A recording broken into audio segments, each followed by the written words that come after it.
When did you first meet Francis Bacon? I first met him in 1981. I saw him first moving. He was in Wheelers and he crossed the room, and he moved incredibly quickly, and he had this tight leather coat, tightly belted, with a gold watch. It looked incredibly good. I actually slightly copied that later, the leather coat and the watch.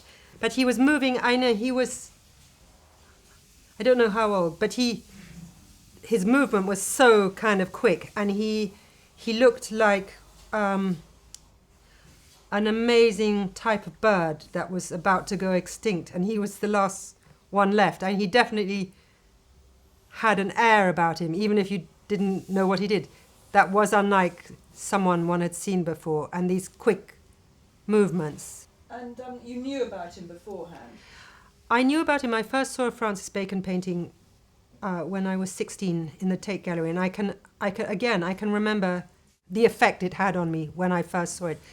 Again, I'd never seen anything like that. And the first one I saw was one of Henrietta Moray's lying on a bed with a syringe in her arm, and it was incredibly exciting. I just never seen a painting like that. I didn't know it was possible, really. I'd just gone to art school, and that painting had a very powerful effect on me. So when you saw Francis Bacon at Wheelers, you already had some idea about him then? I knew who he was, yes. I mean, I don't know if I knew particularly what he looked like. He wasn't, but it was unmistakably him. I suppose I did know. I'd seen the book, the David Sylvester book, The Interview, so I had some idea about him, but not his sort of physical movement. And he also had, I didn't notice this the first time I saw him, but I did another time. He had these kind of rather amazing limbs, like, for example, a wrist is sort of quite flat on the whole here, and his were just like, it was like he was made of tubes. Everything was round, and the hips were really round. And I think his movement was really quick, partly because of that, because actually, if he'd gone slower, he might have fallen over, because he was all sort of tubular, really. Did you have times later on when you met him? I used to see him in a restaurant called La Popote in Walton Street with his cousin, who I knew slightly, who was called Diana Watson. She was an incredibly nice woman. She'd lost all her money to Susie Solidor, but she lived in this flat like Miss Havisham, just in Pont Street, with grand, and she got an industrial cleaner once a month to come and sort it out, and she had champagne glasses with lipstick all over the place, and it was really, when you're 18, incredibly glamorous to me. And she was a very kind-hearted person. She helped people a lot. And I used to see her with him, at least I met him with her, and he had this way of a shaking hand where he'd just sort of hold your hand for a very long time. Were you shy?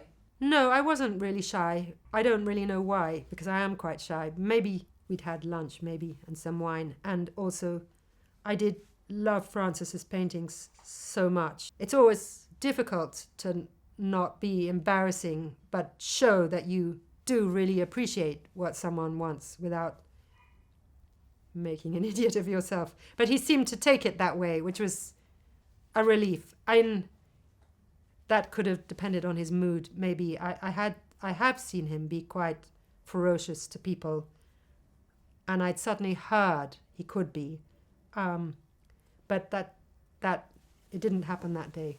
You told him how much you loved his painting? I did tell him how much I loved his painting. I mean, they just did have such a power for me. They still do, yeah. And then in 1979-80, and going on further, the French pub was this incredible place where you could be a teenage art student and you'd be hanging out with Tom Baker, who was Doctor Who, and John Cooper Clarke, who was very brilliant, and Francis Bacon and Lucian Freud, and then lots of people you recognize from Lucian Freud paintings or Francis Bacon paintings like Henrietta Moray's or Bruce Bernard. And that just seemed, I've never experienced again where everyone is inclusive in that way and all held together by merry alcohol, which broke down any kind of shyness between people. And then, of course, there was the Colony Club, which Francis, it seemed to me that it was built around Francis, and he was more or less employed to drink there, as far as I could gather. And Muriel, the nearest thing to a wife he could have, she would say things like, there'd be someone really rough in there and he'd be making up to him, and she'd say, if he's not a villain, my prick's a daisy. And she'd say, my daughter loves a villain. And then I remember, well, I don't know if I remember this, but I was told it, that she'd give these parties in the Colony Club at Christmas for children with learning difficulties. And on the bar of the colony was all these abacuses. And Francis came in one afternoon and he said in that voice he has, is this how you do the accounts, darling? And that was very nice. But she probably wouldn't be far from the truth, actually, if she was doing the accounts like that. Did you ever see any of Francis's boyfriends? I knew John Edwards. I used to see John and Francis walking around South Ken quite a lot. John Edwards had a flat that used to be Muriel's, which was very near where Stringfellows is, and it was more or less above what used to be Peppermint Park at that time. And it was a very nice flat. It was on St. Martin's Lane, and it was more or less completely empty, with a few reproductions of himself by Francis, and an empty fridge because he said he couldn't have alcohol in the house, otherwise he would drink it all. And he seemed quite a nice sort of bloke. But he got quite chippy sometimes. I mean, you'd say things like, have you read something? You know I can't read. Well, I didn't know he couldn't read, but I sort of knew now. And did you ever meet Francis on any other occasions? I've been to exhibitions where he was there, and there was a level of excitement when he came into the room, like that thing when everyone goes silent when they walk into the room. And then he had this level of raising the kind of excitement of the place. And everything seemed more extravagant and dangerous and could get much drunker or celebratory very quickly. And when he left, it sort of fell flat again sometimes. And it was impressive to me how he balanced being so kind of wild and so disciplined. And I know he woke up very early and worked early, and I'd seen him very early in the morning. Did you ever talk to Lucian about him? Yeah, I talked to Lucian very often about him. I mean, Lucian, when I knew Lucian, their relationship had turned into something that I think was very painful for both of them. I mean, like any intensely strong relationship that's failed or eventually failed. But Lucian, when he talked about Francis, he had many, many stories, and he'd obviously, been very influenced by him or affected by him. And when Francis died, he was very saddened by it, actually, and maybe saddened by the unresolvedness of their friendship.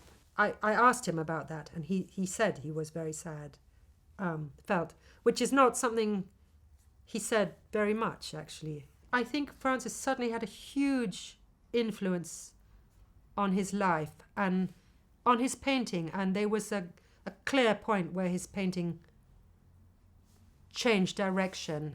I think he freed Lucian up a lot, and Lucian really was very tense and very, very brilliant concentration. But I think that when he knew Francis and Francis's work, his work got a kind of freedom that it maybe hadn't had before. It certainly changed, and certainly he was the older one, and the more. It's not to say Lucian wasn't wild, but he gave him a freedom, I think, and a possibility. He was theatrical, and I think he was aware of the effect he had on people. And he was incredibly generous with the people around him and the people he loved. I'm really flamboyantly generous. And yes, he gave Lucian a Sickert painting, very, very nice, of ladies kicking their legs up, can ladies. And Lucian also said, I mean, definitely he still had a very strong love for him long after they didn't speak to each other. He said Francis looked after him at one time when he was very ill. He'd moved in and taken care of him. And he said that he made the best bread sauce ever, and that he was a really, really good cook. And he also talked about his nanny, Jessie Lightfoot. He said that she slept on the kitchen table in his small place in the Mews, and that he'd have these kind of casino in his house, more or less, and gambling when it was illegal. And she, the nanny, who was blind by then but still lived by him, he said that Francis considered her the best judge of character, and she would be able to tell him not to trust people, not to let them in. And when homosexuality was illegal, she would be able to tell him if someone, was not trustworthy at all. And he really loved her so very much. She was possibly a medium as well.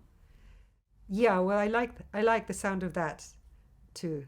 And I think that was good because Francis, he seemed to be very, when you're dead, and, you're going to be just a compost heap tomorrow. He didn't have any sort of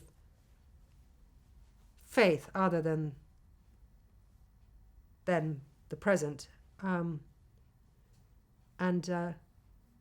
like that maybe she gave him a bit more of something in that way. I mean, he continued to paint people after they were dead, which in a way shows their presence is still in a way very powerful over you. I think a lot of people couldn't paint people after they were dead. And which of his paintings would you like to keep as your favourite? Well, I knew very well, because Lucian owned the Two Figures on the Bed, which is so utterly, astoundingly good. Some of the popes, very, very fantastic. That's a difficult question that I like so many. The one I first saw with Henrietta, with the syringe, was very... But I think I prefer the Pope and the one with the Two Figures on the Bed. And the way he's painting is like magic to me, because he seemingly sort of claimed he couldn't really draw, which I don't really think is true at all. And I think he really learned to draw with paint.